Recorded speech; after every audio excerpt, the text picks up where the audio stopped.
En esta ocasión vamos a hablar sobre el abordaje diagnóstico de la hipoglicemia en pacientes no diabéticos. ¿Por qué se hace esta distinción de diabéticos y no diabéticos? Porque la principal causa de la hipoglicemia en el paciente diabético es el tratamiento de su diabetes, es decir, el ayuno o los medicamentos hipoglicemiantes o las insulinas, pues van a generar la disminución de la glucosa en los diabéticos, mientras que en el paciente teóricamente sano que presenta una hipoglicemia, pues va a tenerse que abordar de una forma diferente. Entonces vamos a repasar aquí en esta charla las guías sobre hipoglicemia, son unas guías que se publicaron en 2009. Los invito a buscar la actualización si ha salido, está la referencia al pie de la diapositiva. Y vamos a ir viendo cómo dan las recomendaciones y la guía sobre el abordaje de los pacientes con hipoglicemia. Entonces, la primera recomendación que nos da la guía tiene 4 cruces. Esta es la forma en que la guía da la fuerza de la evidencia o de recomendación. Entonces, es bastante recomendada. Y ellos sugieren que la evaluación diagnóstica de la hipoglicemia se haga con la triada de Whipple. Entonces, recordemos, como mencioné en un video anterior, que la triada de Whipple es aquella en la que se presentan 3 cosas, como su nombre lo indica, que son síntomas neuroglicopénicos, o sea, síntomas ocasionados por la baja de azúcar a nivel cerebral. Esto va acompañado por unos síntomas neurológicos y unos síntomas autonómicos. Los autonómicos son básicamente dados por la activación de las hormonas contrarreguladoras, especialmente las catecolaminas. Entonces el paciente se pone tembloroso, se pone sudoroso, y todo eso es secundario a la activación autonómica por las catecolaminas. La neuroglicopenia está dada más por alteraciones del estado de conciencia, embotamiento, cefalea, sensación de estar con sueño, con mal genio. El hambre misma es un suceso por un síntoma que ocurre por la hipoglicemia a nivel cerebral. Ese es el primer componente de la tríada. El segundo componente es tener una glicemia baja. Entonces, como dice aquí en la diapositiva, no es posible adjudicar un único valor glicémico para definir categóricamente una hipoglicemia. Entonces, normalmente el corte se ha puesto alrededor de los 50-55 miligramos decilitro en los individuos sanos, y uno habla de hipoglicemia en los diabéticos cuando está por debajo de 70.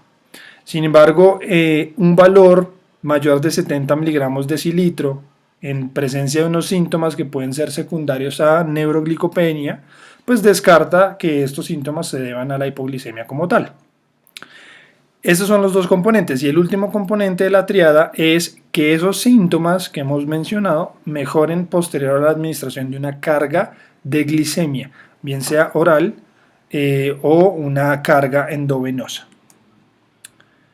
La segunda recomendación, un poco con menor fuerza de recomendación, es que para evaluar la hipoglicemia en un individuo sano, lo primero que uno tiene que hacer, además de verificar si está presente la triada de Whipple, es hacer una anamnesis y un examen físico detallado. Como todas las enfermedades en medicina, pues uno debería iniciar con una anamnesis y un examen físico acertado y bien completo. Lo importante es buscar si hay una causa evidente que me explica una hipoglicemia. Entonces me llega el paciente con los síntomas, se le toma la glicemia, está bajita, le pongo una carga, se mejora, efectivamente tiene hipoglicemia, y cuando exploro en la anamnesis me cuentan que el paciente se administró voluntariamente una dosis de insulina. Entonces, pues la causa está clara. Cuando no tenemos una causa evidente de por qué el paciente está haciendo hipoglicemias, pues uno tiene que empezar a estudiarla con la siguiente lista de paraclínicos que nos sugiere la guía. Entonces, lo principal es corroborar, porque como les decía, la glucometría es útil para aproximarnos, más no para el diagnóstico. Entonces corroboramos la presencia de hipoglicemia con una muestra de glucosa en sangre. Lo siguiente es que uno debe tomar durante el periodo de hipoglicemia, y ya vamos a ver cómo se hace un test especial para esto, niveles de insulina, de péptido C, de proinsulina, el beta-hidroxibutirato, que es la principal cetona que se produce como el efecto que hay cuando no hay insulina circulante, por la beta oxidación de las grasas. Los hipoglicemiantes orales, algunos de ellos se pueden medir en sangre, anticuerpos antiinsulina y documentar la respuesta a la administración de 1 miligramo de glucagón endovenoso posterior a la hipoglicemia para ver si revierte o no revierte. Esta respuesta al glucagón es análoga a la que se produce con la administración de un bolo de dextrosa, por ejemplo. Entonces uno puede utilizar glucagón si lo hay, o si no, emplear dextrosa. El glucagón es importante sobre todo para pensar en causas hepáticas de la hipoglicemia. Entonces, usualmente los pacientes, el glucagón se produce en el hígado, entonces es importante que tengamos esto presente. El glucagón actúa en el hígado. Entonces aquí tenemos una imagen en donde nos muestra los cortes o el proceso de transformación de la insulina. Entonces recordemos que la insulina es una hormona proteica que se sintetiza como preproinsulina. Posteriormente, con el clivaje de una secuencia señal, que es la aminoterminal de la molécula, cuando se corta ese péptido señal queda como proinsulina, y luego esa proinsulina se corta para dejar las dos cadenas que están unidas entre sí por los puentes disulfuro, y esa es la insulina. Entonces el restante péptido que queda después de ese clivaje se denomina péptido C, y es porque tiene una forma como de C invertida, y así se le denominó péptido C.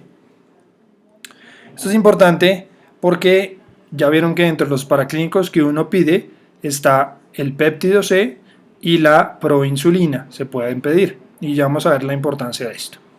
Entonces aquí tenemos en esta tablita, nos muestra la guía, qué causas de hipoglicemia en el paciente no diabético debemos tener presentes. Entonces una forma fácil de clasificarlos es el paciente que está médicamente enfermo, el que se ve crítico, el que está muy malo, y el paciente que no está tan comprometido. Entonces, un paciente hipoglicémico que esté relativamente comprometido, que se vea malo, lo primero que tenemos que pensar es la administración de medicamentos hipoglicemiantes. Ejemplo, la insulina o los secretagogos de insulina. ¿Cuáles son estos? Las glinidas o las sulfonilurias. Los pacientes con intoxicación por alcohol pueden hacer hipoglicemias importantes y ocasionadas por la ingesta del tóxico. Otros, ya miraremos la tabla 2, que nos mencionan otros medicamentos que pueden estar asociados a hipoglicemias, unos con una evidencia mucho más fuerte que otros, pero ya la veremos en otra diapositiva. Las enfermedades críticas como la falla hepática, la enfermedad renal, la falla cardíaca severa, la sepsis, incluyendo sobre todo la malaria complicada o el choque secundario a la malaria, sobre todo por infestaciones masivas, específicamente por falciparum, se caracterizan por unos estados de hipoglicemia importantes por el consumo parasitario de la glucosa. Los pacientes con inanición pues claramente no tienen depósitos de ningún tipo de azúcar y por ende van a hacer hipoglicemia más fácil con cualquier evento agudo descompensador. Lo otro es deficiencias hormonales. ¿Cuál? La más importante y la que uno debe descartar sí o sí siempre, la insuficiencia adrenal por falta de cortisol. Esto es importantísimo. Lo otro es deficiencias de glucagón y epinefrina en pacientes sobre todo que son insulinodeficientes como los diabéticos. Pues tenemos deficiencia de hormonas contrarreguladoras que mencionábamos que no pueden compensar ese bajonazo de azúcar activándose y liberando glucosa del glucagón, glucosa del hígado y de otras fuentes como el músculo, del glucógeno. Lo otro son tumores de células de no de los islotes del páncreas. Entonces es importante, recordemos que ahí el páncreas como tal produce la insulina y de ahí entonces deriva que hay tumores que producen insulina. Si vemos por el contrario que es un individuo que se ve relativamente sano, sin una condición médica importante, entonces lo primero que debemos pensar es un hiperinsulinismo endógeno. Usualmente es por tumores benignos como el insulinoma, el más frecuente de todos, siendo raro, de hecho. Lo otro es aún más raro, que es el trastornos funcionales de la célula beta, la productora de la insulina, que se llama la necidioblastosis. ¿cierto? Es como una hiperplasia de la célula beta que produce insulina.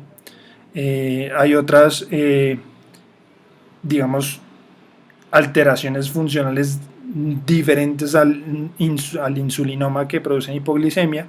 La hipoglicemia producto del bypass gástrico también está descrita en la literatura.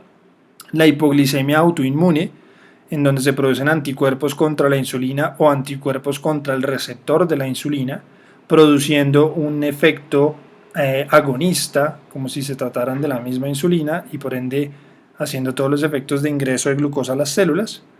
Los secretagogos, también, digamos, la administración de sulfonilurias o glinidas, etcétera, etcétera. Y lo otro es tener siempre presente la hipoglicemia accidental, la subrepticia o la maliciosa. ¿Cuál es la accidental? Pues el paciente que se está administrando alguno de estos medicamentos para el control de su azúcar y accidentalmente se administra más dosis o pensó que no la había tomado y repitió la dosis, etcétera, y terminan haciendo hipoglicemia.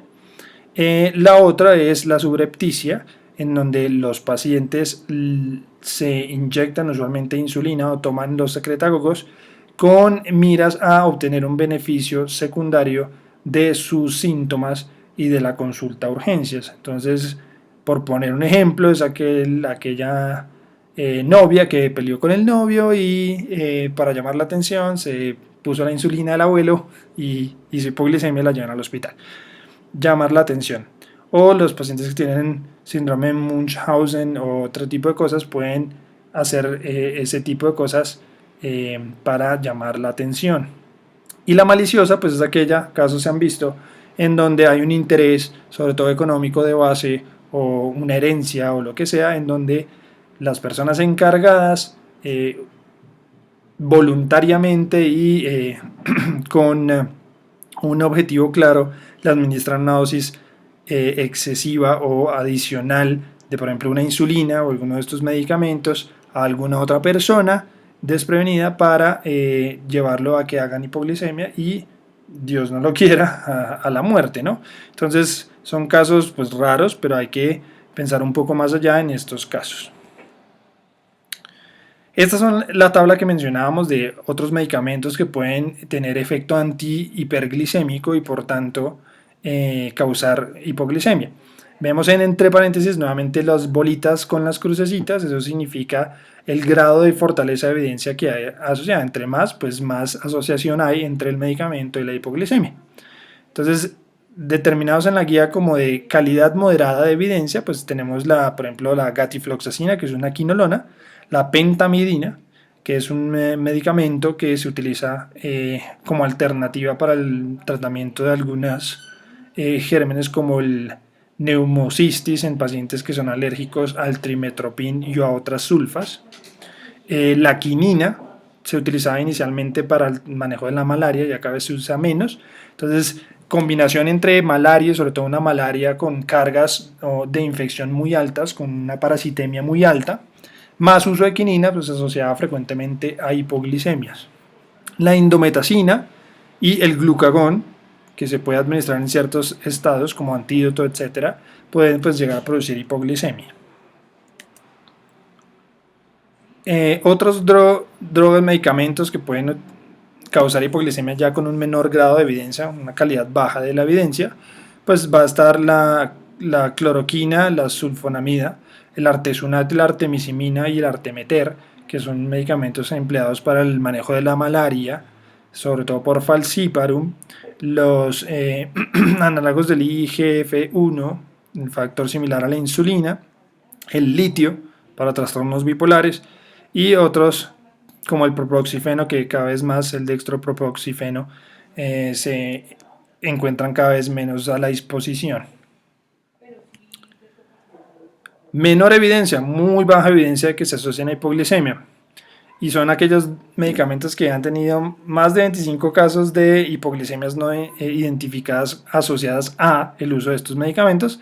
Pero pues realmente si uno mira puede haber explicaciones alternas, no han sido suficientes casos como para tener una clara relación de causalidad entre estos y la hipoglicemia. Entonces ahí están los IECA, los ARA2, los beta bloqueadores, pues que tienen una razón fisiológica para hacerla. Otras quinolonas como la levofloxacina, el trimetoprim-sulfa que lo mencionamos hace un rato, y las heparinas, las 6-mercaptopurina, que cada vez se usa menos también, podrían estar algo relacionadas con hipoglicemia.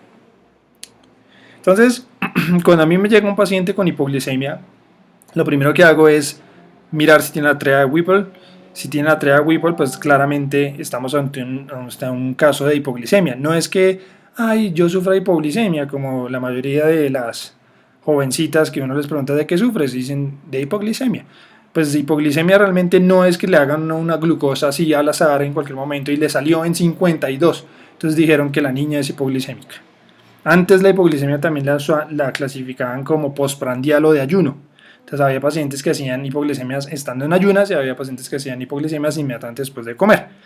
Esa clasificación ya no es práctica, ya no la empleamos porque digamos el manejo no nos cambia. En cambio, tratar de buscar la etiología de esta forma es mucho más eficaz. Entonces, me llega el paciente, confirmo que tengo una hipoglicemia, obviamente, idealmente corrijo la hipoglicemia. Si el paciente vuelve y hace hipoglicemia, pues entonces tengo que empezar el estudio. Este es uno de los protocolos que uno utiliza, es un test de ayuno prolongado, se denomina así, en donde uno trata a un paciente que está clínicamente estable, porque es un paciente crítico, pues no podemos estudiarlo de esta forma, y le hacemos un protocolo para tratar de establecer la posible etiología de esa hipoglicemia. Entonces lo primero de todo es detallar el momento en que inicia el ayuno, ¿cierto? Y la última comida que ingirió el individuo. De ahí vamos a empezar a contar el tiempo para saber en cuánto tiempo se está produciendo la hipoglicemia. Debemos quitar todos los medicamentos no esenciales que tenga el paciente, por lo que como hay muchos asociados a hipoglicemia, no podemos saber si alguno de ellos es o no la causa de la hipoglicemia.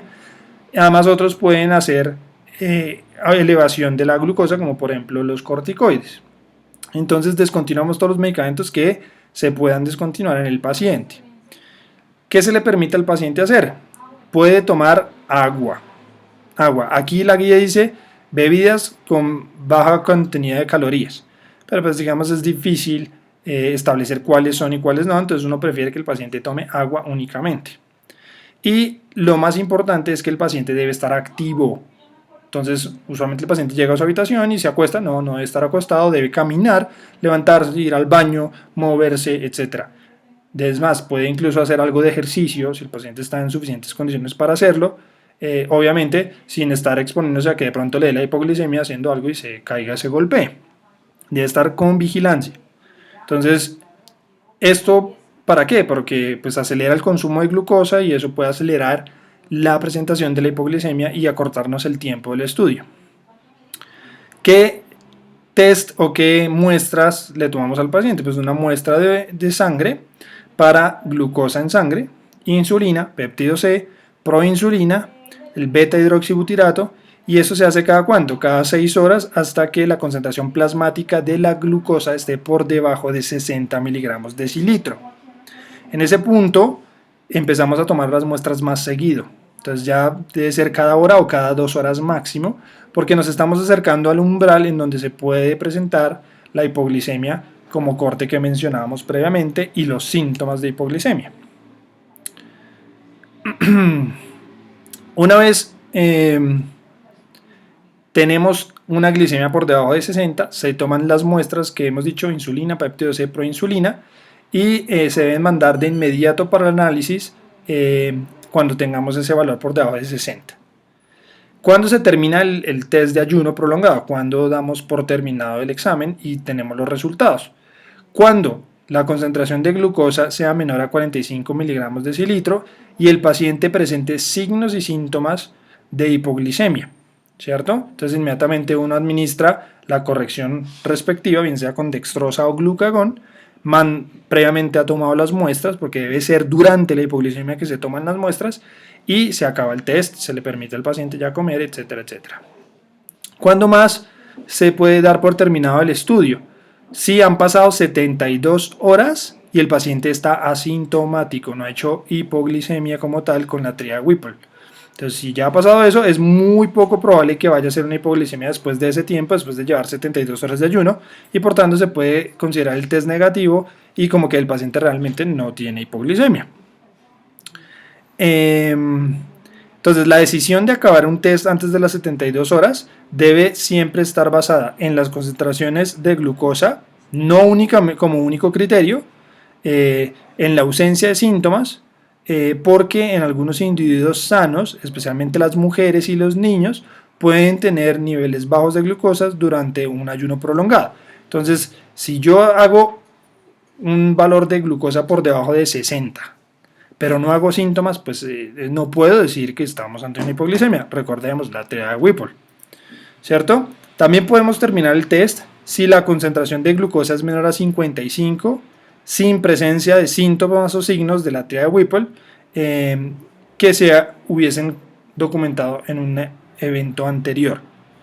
Entonces, el paciente hace el bajonazo de azúcar y no hace síntomas, pues realmente no puede asegurarse uno de que es una hipoglicemia como tal porque no hace síntomas. La glucosa en sangre baja es un criterio necesario, pero insuficiente por sí mismo como único hallazgo para diagnosticar la hipoglicemia. Por ende, la decisión para terminar el test de ayuno prolongado debe basarse en la medición del laboratorio de la glucosa y no solo con la glucometría.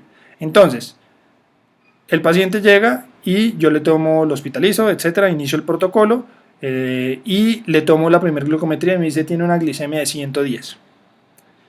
Entonces a las 6 horas le tomo una nueva glucometría y miro y me dice que está en 90. Entonces a las 6 horas miro, le tomo otra glucometría y está en 60. En ese punto ya nos estamos acercando y nos tenemos que hacer las mediciones mucho más seguidas. Entonces inmediatamente a la hora le tomé una nueva glucometría y ya estaba en 50. Entonces inmediatamente ahí tomo las muestras, incluyendo glicemia central. Como les digo, la glucometría es útil porque es solo un pinchacito, está rápidamente disponible, pero no es suficiente. Yo puedo tener una glucometría baja con glicemias normales. Entonces tener eso presente, los glucómetros no son exactos, pueden sobreestimar o infraestimar la glicemia incluso hasta un 20 miligramos de decilitro. Si uno cree que el paciente hizo unos síntomas severos, se desmayó, está en coma, convulsiona, alguna cosa, y hay que tratar urgentemente pues, los síntomas, se debe inmediatamente tomar la muestra y administrar el tratamiento de rescate, bien sea la dextrosa, el glucagón, o si el paciente está consciente, pues que coma, ¿cierto? Hacia el finalizar pues, del test de ayuno, entonces se toman las muestras que ya hemos mencionado para glucosa, insulina, péptido C, proinsulina y beta-hidroxibutirato, y o, dependiendo de la sospecha, algunos agentes hipoglicemiantes como la glibenclamida en sangre, por ejemplo, o alguna de las otras sulfonilurias, y luego se le debe administrar al paciente 1 miligramo de glucagón endovenoso y medir la glicemia a las 10, a los 20 y a los 30 minutos después de esa administración. ¿Esto qué hace? Pues uno esperaría que con la administración del glucagón la glucosa aumente progresivamente. Los anticuerpos contra la insulina deben medirse, pero no necesariamente tienen que ser durante el episodio de hipoglicemia. Entonces es la única prueba que yo puedo tomar, incluso si el paciente no tiene la hipoglicemia en ese momento. Todos los demás, el péptido C, la proinsulina y el beta-hidroxibutirato, etcétera, de la insulina, deben ser durante el episodio de hipoglicemia. Muy bien, entonces entendido este abordaje, entonces lo primero es signos y síntomas compatibles con la teoría de Whipple, mirar las posibles causas, qué tan enfermo está el paciente, si el paciente está estable, le hacemos un test de ayuno prolongado, le tomamos las muestras y qué vamos a hacer con los resultados. Entonces aquí tenemos una tabla en donde vemos diferentes escenarios de lo que podemos tener. Entonces, el primer escenario, el número 1, el paciente no tiene signos ni síntomas de hipoglicemia, no hace teoría de Whipple, pero yo le mido la glicemia y está por debajo de 55. Le mido la insulina y está baja, el péptido C está bajo, la proinsulina está baja, los beta-hidroxibutiratos están altos, o sea, las cetonas están elevadas, la glucosa no aumenta como yo esperaría después de la administración de glucagón y no detecto en la circulación hipoglicemiantes orales ni anticuerpos contra la insulina. ¿Qué tendrá el paciente? ¿Cómo interpreto este resultado? ¿Ustedes qué opinan? Bueno, pues la respuesta es que el paciente es normal. ¿Por qué normal? No tiene signos y síntomas de hipoglicemia. Es normal que el paciente pueda tener alguna de estas cifras, que esté asintomático y todas las concentraciones de insulina péptido C, y estas van a estar suprimidas porque la glucosa está baja. Si el paciente estuviera produciendo insulina en este momento, cuando su glicemia está baja, pues ahí sí va a ser patológico y vamos a llevar a que la glucosa baje más y haga síntomas. ¿Por qué las cetonas están altas? Pues porque las concentraciones de insulina están bajas en sangre en ese momento. Recordemos que el inhibidor principal de la cetogénesis, de la oxidación de los lípidos, es la insulina. ¿Listo? ¿Por qué no hay incremento de la glucosa con la administración de glucagón? Pues porque él seguramente ya tiene unos niveles de glucagón adecuados y él no necesita subir más su glucosa porque con eso está funcionando normal, es una persona normal. ¿Listo? Y obviamente pues no vamos a detectar nada de sustancias exógenas en la circulación. El caso 2. Entonces el paciente hace signos y síntomas de hipoglicemia, tiene la triada presente. Entonces efectivamente tenemos un caso de hipoglicemia. Medimos la glucosa y, oh sorpresa, está por debajo de 55. Entonces, los síntomas pueden estar explicados por una glucosa baja, o sea, hipoglicemia. Pero miren qué pasa, medimos insulina, péptido C y proinsulina, y se encuentra la insulina elevada, alta. 3 es el corte que proponen aquí las guías, pero no importa, solo guíense en la interpretación. Entonces, la insulina está alta, el péptido C está bajo, la proinsulina está baja, las cetonas están indetectables o bajas, si hay respuesta a la administración de glucagón, no se detectan secretagogos y no hay anticuerpos, aunque puede haber algunos positivos u otros no, pero en términos simples son negativos. ¿Qué creen que tiene este paciente? Entonces analicemos, ¿cuál es el problema? Sí tiene hipoglicemia, documentada por síntomas y glucosa baja, cumple la triada. ¿Qué es lo único que está alto en el paciente? La insulina, ¿cierto? ¿Qué quiere decir que yo tenga una concentración de insulina alta con un péptido C y una proinsulina normales o indetectables, bajos? Pues que será una insulina que se produjo en el páncreas. Recordemos que la insulina se produce como preproinsulina y libera el péptido señal y el péptido C. Si yo tengo una insulina producida o sintetizada endógenamente, yo tendría alta la concentración de insulina, así como debería tener alta el péptido C y la proinsulina también, pues porque viene de la síntesis normal de la insulina. ¿Por qué hay cetonas suprimidas? Pues porque la insulina está alta, ya dijimos que inhibe la cetogénesis, y responde a las hormonas contrarreguladoras, es decir, tiene una respuesta adecuada al glucagón. El problema es que hay demasiada insulina, y no se debe a que hay un medicamento que la está secretando como una sulfonilurea o una glinida. Entonces, ¿qué creen que es la respuesta? Fácil. El paciente le están administrando o se administró insulina exógena. Cogió una insulina glargina, una insulina aspara, lo que sea, y se la inyectó. Bien sea porque era diabético o porque se quiso suicidar o quién sabe qué quería hacer y se metió insulina. Miremos el caso 3. Nuevamente es un caso de hipoglicemia, glucosa por debajo de 55 y triada de Whipple presente. La insulina está alta, ¿cierto? No tan alta como en el caso anterior, pero está alta. Pero adicionalmente tenemos niveles de péptido C y proinsulina elevadas. Nuevamente las cetonas están suprimidas, la glucosa mejora con la administración de glucagón y no detectamos ni sulfonilurias, ni glinidas, ni anticuerpos. ¿Qué caso es este? Pues fácil, ya lo mencionamos. Es una producción endógena de insulina. Entonces la anterior era exógena, se la puso de afuera, medicamento. En esta es su cuerpo el que está sintetizando concentraciones exageradas e inapropiadas de insulina. ¿Por qué inapropiadas? Porque el paciente está hipoglicémico. Cuando yo me pongo hipoglicémico, ¿qué hago? Suprimo la producción de insulina y aumento la producción de hormonas contrarreguladoras. ¿Cuáles? Cortisol, catecolaminas, hormona de crecimiento, hasta las tiroideas pueden ayudar también. El glucagón es la principal. Entonces aquí tenemos como primera posibilidad, dentro de lo más frecuente, dentro de lo raro, un tumor productor de insulina. ¿Cuál es el más frecuente? Pues el que se encuentra en la célula beta, o sea, el insulinoma. Entonces el paso a seguir en este caso es hacerle una imagen del páncreas al paciente. Usualmente una resonancia de páncreas o un ataque de páncreas o una ecoendoscopia en su defecto para detectar la presencia de un insulinoma. ¿Qué también puede ser? Una alteración funcional de esa célula. No es un cáncer, una neoplasia, sino una hiperplasia, por ejemplo. Entonces estamos ante un caso de nesioblastosis que mencionábamos, y también puede ser el caso de la hipoglicemia que ocurre posterior al bypass gástrico. Muy bien, miremos el caso 4.